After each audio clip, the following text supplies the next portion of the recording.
I think the biggest challenge for traders, in my experience, is how long it takes to get profitable.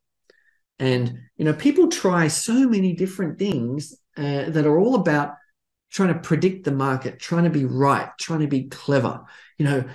Look at this chart pattern that I found, and when I draw this line, and then it's going to go to here, and blah blah blah blah blah. Or look at my indicators, and they've got all these indicators on the charts. It's too complicated. It's too ego driven.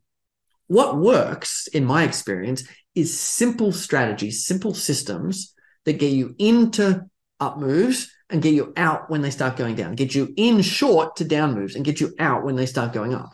Like, just keep it simple.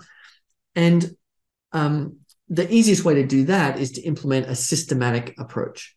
So I think the quicker people can go to a systematic approach, the quicker you can get profitable and consistent.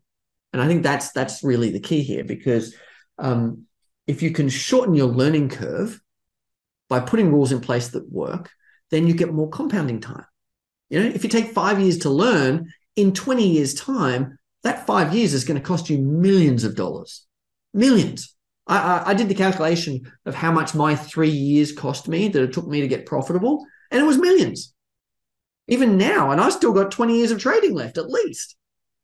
So get profitable quickly by finding systematic trading, by finding someone to show you how, or reading a whole lot of books to learn how to implement some simple systems so you can just get profitable. And then don't blow up. Keep your risk low, keep your leverage low, stay in the game. Because if you blow up again, you waste years. And that's just devastating. You don't want to be, 20 years down the track regretting that 10 years into your trading journey, you started from zero again because you blew up. Like, that's just financially, terrible.